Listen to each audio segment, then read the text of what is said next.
Yeah, welcome to episode Tacitus. Tacitus is probably Rome's greatest historian. With Thucydides under our belt and understanding that Alexander's empire by around 330 BC covered almost the entire world, we can now begin to consider the Roman period that followed and kind of superseded the Greek Empire. And we can do this and explore this together with a grain of salt because I'm not a professional historian. I've read, Thucydides and Tacitus and Suetonius and Polybius and a few others, and Martin Goodman's book on Rome and Jerusalem and etc. But I haven't yet read Livy or Sallust or so many professional, academic books that would analyze the period. There are real gaps in my knowledge. But a picture is emerging, and I want to run it by you. The title of this episode, Tacitus, on late empire, is itself probably very questionable. He was born in 56 AD and died in 120 AD. And my sense is that historians generally agree that Rome shifted from being a republic to an empire during the reign of Augustus between about 44 BC and 14 AD, which is easy to remember. Call it the year zero. Now, during this time, not just in Jerusalem, but also in Rome, first of all, there was a lot of wealth, and this was like a golden age of empire. Why are we calling it late empire or sort of a decline? But there was also a general sense of expectation. People, at least the visionary among them, the more incisive seers, knew that big things were underway. I'm not going to read it to you, but you can look up Virgil's fourth eclogue here, which was written in, I think, 42 BC, and which calls essentially for the birth of a Messiah-like figure. He says, I'll just read you the 3 lines that say, "Yet do thou at that boy's birth, in whom the iron race shall begin to cease, and the golden to arise over all the world." So there's a sense that something good and new and big is coming. Pretty amazing given that this was, like I said, written in 42 BC. But doesn't this suggest the coming of a golden age and not the sort of decline that we should associate with what I'm calling late empire? Yes, it does. However, Tacitus was born 100 years after Virgil was writing that and wrote another 50 years after that, and so a lot changed, first of all. That's part of it.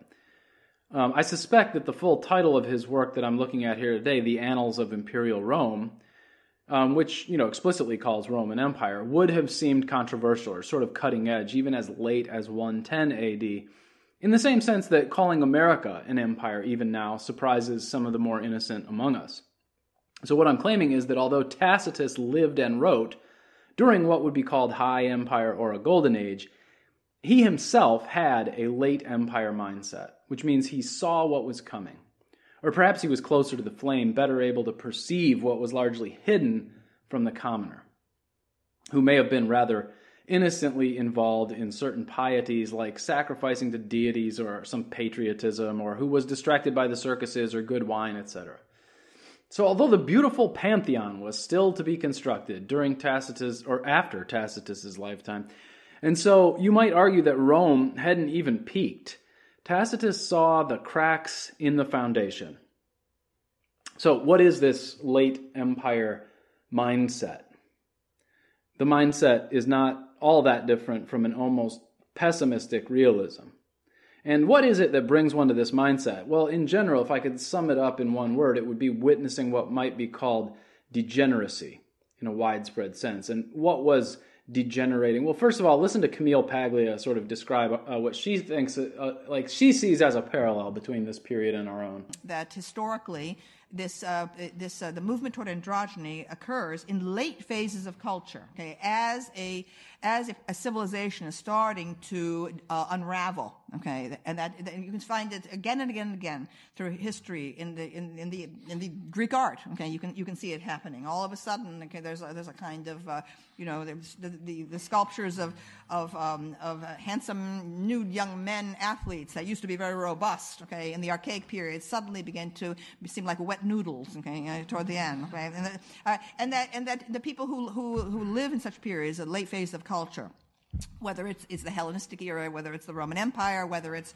the mauve decade of Oscar Wilde in the 1890s, whether it's Weimar Germany, people who live at such times, okay, feel that they're very sophisticated, they're very cosmopolitan, okay? And homosexuality, heterosexuality, so what? Anything goes, and so on. All right, and so, but from the perspective of historical distance, okay, you can see that it's a culture that no longer believes in itself, okay? And then what you invariably get are people who are convinced of the power of heroic masculinity, okay, on the edges, whether they're the Vandals and the Huns, okay, or whether they're the barbarians of ISIS, okay. You see them, starting to mass on the outsides of the culture, and that's what we have right. Yeah, that's what we have right now, she says. So what is this late empire mindset? Well, it's like a decline it's a degeneration in morality. It's a loss of trust in institutions. It's a decline in self-control. Precision, for instance, in construction projects seems to decline. A sense of national identity sort of starts to fall apart. An ability to discern between superstitious rumor and reality, this is like sort of waning. And Tacitus notes all of this stuff. So all of this was happening, or beginning to happen, during Tacitus' lifetime. And it was happening especially among the elites in Rome. I remember reading one time a bit in one of Nietzsche's books where he proclaimed the death of God and then added something like, he said, like, it might take a generation or two before the news of his death reaches more rural and backward parts of the country, or something like that. And the same goes for this slide into degeneracy. It seems to affect the upper crust first, and those who live off the land last, if at all. So I want to spend the remainder of this episode mostly just quoting Tacitus, adding a bit of commentary, and perhaps finding relevant connections to contemporary American life, just in case any of this is, like relevant or helpful to us. So in 19 AD, which is when we'll start, Tiberius has been emperor for 5 years, since the death of Caesar Augustus. Tiberius had he had been adopted by Caesar Augustus, and because I think Augustus only had daughters, maybe. And he in turn, Tiberius himself, adopted a nephew who was called Germanicus, and who had become exceedingly popular as a general. So popular, in fact, that it seems the emperor Tiberius became jealous of the esteem in which the citizens held Germanicus. I mean, it's all quite a soap opera. It's not so different from examining who the sons and daughters of Bill Clinton, George Bush, and Donald Trump have married. I mean, it's not exactly a set of high school sweethearts, but these are insiders, players, we might call them. Major players. High-stakes marriages. And did I hear right that Hunter Biden had 3 kids by a wife who he then divorced to have an affair with his own dead brother's widow? And then he also had a baby by some woman in Arkansas? Listen, I'm not here to judge, and honestly, like a story like that doesn't even affect my opinion about politics because I've got late empire mindset, but that's a late empire sort of thing. About all these names, by the way, this is just a note to anyone who might try to read Tacitus or Dostoevsky's giant books. I mean, any book where the names themselves seem daunting to you, and like the family tree. I mean, it's not ideal, but basically you can do the deep dive and you can, get into Wikipedia and do a sidebar thing and try to figure it all out. Or, and this is the not ideal part, or you can just let it all wash all over you. I mean, fine. Eventually, you'll get a feel for the different families and so on. It's not the most essential thing, actually. You'll be able to appreciate the scandals, even if you don't know, who exactly was adopted by whom or whose nephew slept with so-and-so's mother, etc. Anyway, Germanicus died, and his death was suspicious. People thought maybe Tiberius had poisoned him or something like that. There was a big public funeral for him in 19 AD, and then Tacitus describes the scene during that year, like sort of in the rest of the city. He writes, and this is all on one page in the book, mind you. I'm trying to give you a feel for what it's like to read Tacitus. I'm leaving only a bit of details out. He says, quote, "In the same year, the Senate passed stringent decrees against female immorality. The granddaughters, daughters, and wives of Roman gentlemen were debarred from prostitution. Another discussion concerned the expulsion of Egyptian and Jewish rites. The Senate decreed that 4,000 adult ex-slaves tainted with those superstitions should be transported to Sardinia to suppress banditry there. Unless they repudiated their unholy practices by a given date, they must leave Italy." There was a popular agitation against the terrible expense of corn. Tiberius fixed the sale price and promised a subsidy of 2 sesterces a bushel for dealers. But he still rejected the title Father of his Country, which was not offered him again because of this. He also severely reproved people who spoke of his occupations as divine and himself as master. So the paths of speech were narrow and slippery, for though the emperor dreaded freedom, he detested flattery. End quote. So yeah, there's a lot going on in these pages, and some of it is of interest for just how different it seems from our own lives, but some seems extremely parallel. Tacitus is great for his occasional commentary where he, intrudes on his sort of newsworthy historical narrative to add like a dash of analysis. So for example, in Book 3 of the Annals, he says, at one point, quote, "This prompts me to go into some detail about the origins of law and the ways in which it developed into our endless and complicated statute list. Primitive man had no evil desires. Being blameless and innocent, his life was free of compulsions or penalties. He also needed no rewards, for he was naturally good. Pompey, in his 3rd consulship, was chosen to reform public life. But his cures were worse than the abuses, and he broke his own laws. Force was the means of his control, and by force he lost it. During the 20 years of strife that followed, morality and law were non-existent. Criminality went unpunished. Decency was often fatal." End quote. So these claims are, debatable, but they provide us with a sense of the author's own worldview. And in this sense, we begin to see not only the things he tells us about, but we begin to see how he saw. So you might take on some of his late empire worldview. The theme of degeneracy and what Tacitus calls extravagance shows up all through this work. Extravagance is basically like greed and ostentation. Of the city in the year 22 AD, for example, he writes, quote, "The year was peaceful abroad, but the capital was nervous, for it anticipated stern measures against the current extravagance, which extended unrestrainedly to every sort of outlay. Most of this, however enormous, could be concealed by suppressing prices, but the sums spent on gluttonous eating were widely discussed." Gluttonous eating, isn't that interesting? Gluttonous eating is one thing, but that was in whatever I said, 22 or 28 AD. But a generation later in 59 AD, listen to this. Quote, "There were distributions of money. Respectable people were compelled to spend it. Disreputable people did so gladly. Promiscuity and degradation throve. Roman morals had long become impure, but never was there so favorable an environment for debauchery as among this filthy crowd. Even in good surroundings, people find it hard to behave well. Here, every form of immorality competed for attention, and no chastity, modesty, or vestige of decency could survive." So Tacitus certainly prompts us to reflect on the morality of our own culture and civilization. Where are we measured against this slide he describes in Roman morality in the 1st century? Have we passed the gluttonous eating stage? Is, Cardi B as low as it gets?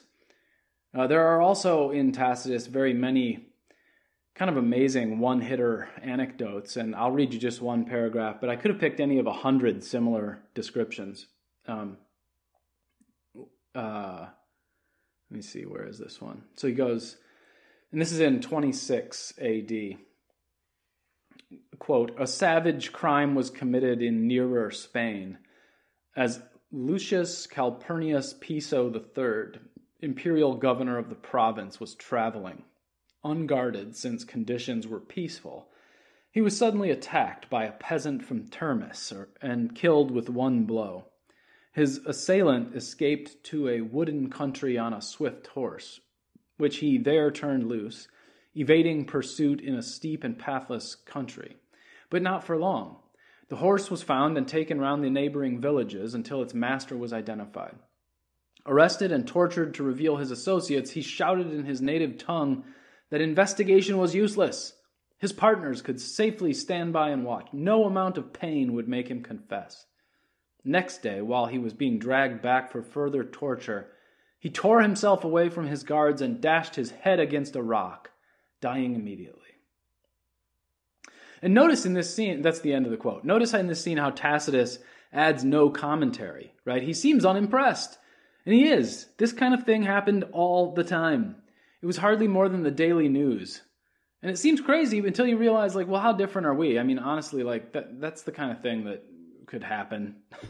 You know, I mean, it would involve cars and a gunshot to the head or something. But it's like, I wouldn't be that shocked if something like that happened. For instance, he also tells of the collapse of a newly opened amphitheater what does that say? That must be in the year, I'm guessing that's, sorry, I must have had a typo there. I can't say what year, 58, I think, that killed or maimed 50,000 people. Can you imagine? In one of those, like, basically in the Colosseum, you know, something like that. And the bureaucratic legislation that passed afterwards to ensure that no such thing would ever happen again, you know, this is all very relatable in my opinion. Very modern, bureaucratic democracy. He also tells of, I mean, lots of fun stories of perversion and paranoia. Like after one attempted assassination involving a conspiracy led by this guy named Sejanus, Tiberius trusted no one. And Tacitus writes, quote, "Once grievances find expression, there is no silencing them. Acting rapidly, the accusers wrote to Tiberius and disclosed the history of the trap and their own deplorable role. At Rome, there was unprecedented agitation and terror. People behaved secretively even to their intimates, avoiding encounters and conversation, shunning the ears both of friends and strangers." Listen to this, it's amazing. Quote still, "Even voiceless, inanimate objects, ceilings and walls were scanned suspiciously." Wow, right? And if you're a Christian, you know, or a person interested in that history, keep in mind, this is basically the same year Jesus began his ministry out in Judea. I mean, what a time to be alive.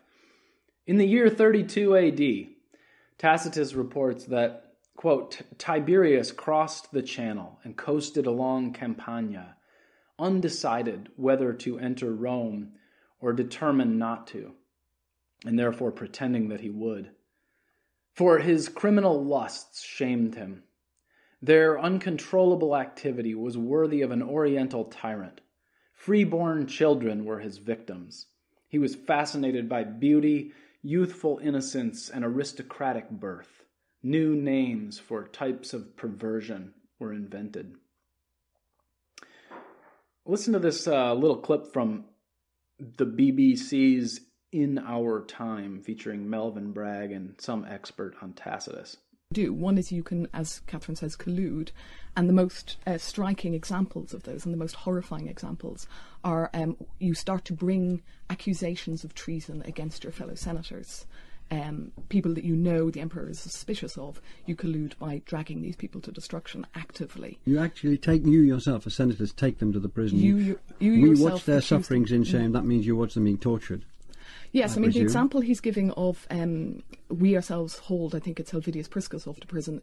We have another source saying one senator did actually lay hands on Helvidius in Senate and drag him physically to prison. And the rest of the Senate, of course, stood there and were horrified, or not, as the case may be. And so he says, we are guilty by association. So that's the other thing you can do. You can actively take on accusations, and you can benefit from that. You can stand to one side and not take on accusations and be silent. Or you can actively speak up and dissent, but you run the risk then of yourself being brought to trial for treason. So the fish is rotting. Yeah, the fish is rotting from the head. So, as I said, I mean, this is the chief characteristic of late empires, that there's all kinds of scandal and perversion and behind the scenes, string pulling and money being exchanged, and it's just dirty. I mean, it's just dirty. And look around. Like 90% or more of Americans are just clueless about this. It's not to pick on them, but they kind of exist in the I guess, sort of naive or happy bubble where, like, no, this is like a fair country where merit is rewarded, and we, have fair elections that aren't rigged or influenced by outside, money and all that stuff. And it's like, okay, but if there is, a contemporary Tacitus, and, then he has a different take on it. So, for example, listen to Chris Hedges. Chris, if there is I would say if I was going to nominate a contemporary Tacitus, it would be this guy, Chris Hedges, or maybe like Slavoj Žižek, or what's that other guy, like James Howard Kunstler, maybe, although he's even a little bit partisan. That's the trick, is to have late empire mindset, is to be completely disillusioned about, like, party politics, that you're past it all. You're post-empire, like I think that's Bret Easton Ellis's term. Here's Chris Hedges. Nor do we live in a democracy. And Sheldon Woolen has, I think, explicated this. Probably we lost him a couple years ago. I don't know how you, I don't know how you feel about Woolen, Gerald, but I would say he's probably our greatest political philosopher. His last book, Democracy Incorporated, he picks up on a term from Politics and Vision, his masterpiece, where he calls the system inverted totalitarianism. So what he's really talking about is a system that replicates the beginning of the Roman Empire. So you still had the facade of the Republic, you still had a Senate, you still had the language, the iconography, and the symbols of a republic. But internally, within the United States, all of the levers of power have been seized by corporations, including, of course, the media, which is why Gerald Horne, who I argue is one of the greatest historians, Eric Foner, Gerald, and a few others in the United States, is not on public television, where he should be, or NPR. And so what happens is, when any time throughout history, all the way back to Aristotle's writing about aristocracy, is that when a tiny cabal seizes power and begins to accrue to itself greater wealth and greater power, which is precisely what is happening, and becomes more and more disconnected from the population. I think the elites have very little understanding of the rage within the legitimate rage within the streets, or the suffering. Then the kind of, as Gramsci writes, the kind of cultural forms of control, which are immense, are less efficacious, and you have to resort to the more naked forms of coercion, which is police violence. Right. And you have, I mean, this is the leftist take on it, but whatever. You have the facade of a republic, even when you're an empire. But like the good historian like Tacitus can see through it. I think that's the point. There are also interesting, if somewhat mundane, observations, as when there was a crackdown on usury in 33 AD, which was, quote, an infringement of a law by which the dictator Julius Caesar had controlled loans and land ownership, or the report given of a debate in the Senate during the year 48 AD about whether or not foreigners like Gauls and Venetians should be permitted to serve in the Senate. Note that attitudes seemed to be against it, but the emperor, Claudius, overruled. Immigrants should be equal to citizens, he basically said. And so they were allowed to serve starting then. There's the scenes where, like, Nero's mother, Agrippina, effectively rules the empire before Nero is, like, old enough to take over. Tacitus writes of her, quote, "From this moment the country was transformed. Complete obedience was accorded to a woman, and not a woman like Messalina who toyed with national affairs to satisfy her appetites. This was a rigorous, almost masculine despotism." And Nero has her killed a chapter later. So that gives you an idea of kind of like I said, the high stakes betrayals and so on. There are soothsayers and omens and prodigies, incest, murder, and betrayal. And above it all, watching rather coolly, is Tacitus, who understands that all these things are just pieces in the machinery of empire, and history moves in cycles, and so on and so on. He's not even that impressed by all this. Of democracy, he writes, quote, "When there was democracy, it was necessary to understand the character of the masses and how to control them." And then he adds no commentary, because he takes this for granted. And sort of finally here, there is the very famous report about Christians. And you should know this, whether you're a Christian or not. It's very interesting. And what it does is it makes you think about the relationship between like empire and its own justness, okay? And its limits, like the checks against it, against empire. And these what should we call them? These like psychological softwares that are religions, and how they seem to serve as a bulwark against the degeneration of empire when empire goes bad. But it's really because very often if you're raised in one of these religions, you only get the religious point of view on this stuff. So like, for instance, if you were a Christian, you grew up and you heard that like Nero was very bad, you know? But, I mean, that might have not been the main sort of POV of people living in Nero's time. And Tacitus records just one paragraph on this, but it's really interesting. So I'm going to read the whole thing here. He says,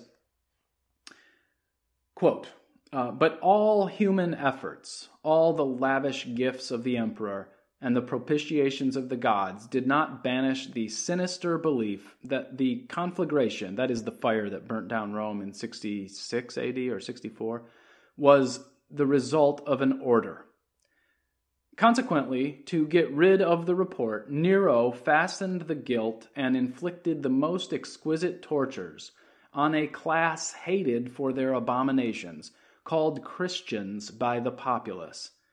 Christus, from whom the name had its origin, suffered the extreme penalty during the reign of Tiberius at the hands of one of our procurators, Pontius Pilatus, and a most mischievous superstition, thus checked for the moment, again broke out not only in Judea, the first source of the evil, but even in Rome, where all things hideous and shameful from every part of the world find their center and become popular.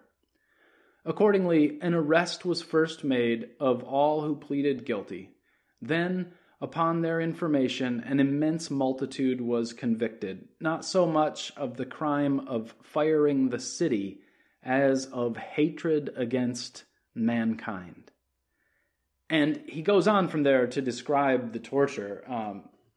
Let me see if I can pull it up real quick. I didn't have it loaded here, but it's, I mean, it is like, that's sort of interesting, right? Like that they were basically convicted of hatred against mankind. And everyone thought this was like a shameful and hideous superstition or something. Here's the torture of the Christians. Quote, mockery of every sort was added to their deaths. Covered with the skins of beasts, they were torn by dogs and perished, or were nailed to crosses, or were doomed to the flames and burnt, to serve as a nightly illumination when daylight had expired. Nero offered his gardens for the spectacle, and was exhibiting a show in the circus, while he mingled with the people in the dress of a charioteer or stood aloft on a car. Hence, even for criminals who deserved extreme and exemplary punishment, there arose a feeling of compassion. For it was not, as it seemed, for the public good, but to glut one man's cruelty, that they were being destroyed. I remember I was in Italy 5 years ago or so, and we had this tour guide at the Colosseum, and somehow Nero came up, and you could tell, like she reacted in this like knee-jerk way, and she said, you know, a lot of that is probably Christian propaganda about how bad he was. And I don't even know where she was getting this, and maybe it's not true, but it was interesting to me. She said, in reality, he was probably as good an emperor as, you know, the one before or after him, and he was sort of trying to do his best, you know, and like, it kind of changed the way I thought. It was like, yeah, maybe these Christians from the empire POV were basically like a rabble-rousing crowd. You know, you're going to hate me for this if you're a Christian, but like not unlike Black Lives Matter or something, howling about the death of some guy from way out on the edge of the empire. And, you know, the emperor is like, can we just quiet this down? Like, I just want stability and peace, and we don't need to be dealing with all this stuff. But against all of the pressure of torture and being lit up like a candle in, you know, Nero's garden, they kept telling the story. So for what it's worth, that's the scene about the Christians in Tacitus. Tacitus did write other books. The histories I have not read. He wrote something called Agricola about some guy that was like his father-in-law, I think, or something. He was some noble guy. He was heroic on the battlefront. And Germanica, which is an interesting sort of like almost anthropological description of the Germanic peoples. And some of it's really interesting. Some of it is kind of dry or boring reading. But anyway, so it's kind of amazing, isn't it, that this stuff survived? I guess my last thought will be to reflect on how and why. I mean, you feel like, I haven't read the classics. I haven't read all this ancient stuff. But really, it's actually amazing how little survived. I mean, there are probably like 100 books or something. I mean, imagine if like right now it all collapses again soon. It's like, what 100 books are going to survive? And like, who decides that? Who's the decider? Is it like the Library of Alexandria burned down not long after this, and somehow like Tacitus's work survived that, and then it survived that 1,000 years where it was like, monks just copying stuff. Like, I'm sure there's books they had that they didn't feel like were worth copying. It was a big process to remake a book by hand, but they decided to save Tacitus. And I think, thank goodness, right? It really paints an interesting picture for us. I think next time, on my list initially it said that we're going to do Venerable Bede next, but I've had a request to do some Plato. So yeah, let's get into it. Let's do Plato. We'll kind of stay in the classical world. We'll do more of ancient Greece. We'll do Plato's Republic. I want to do a whole episode on book 2, book 6, book 7, and book 8. And so we might do the next 4 episodes on Plato. Or I might combine them. I'll see how. I haven't written up the notes and figured out how much time I need to do these. But yeah, if you're sitting at home, you got nothing else to do, read book 2 of Plato's Republic if you've never read it before, and we will begin considering that probably within a week. Thanks for tuning in. Here's the outro music.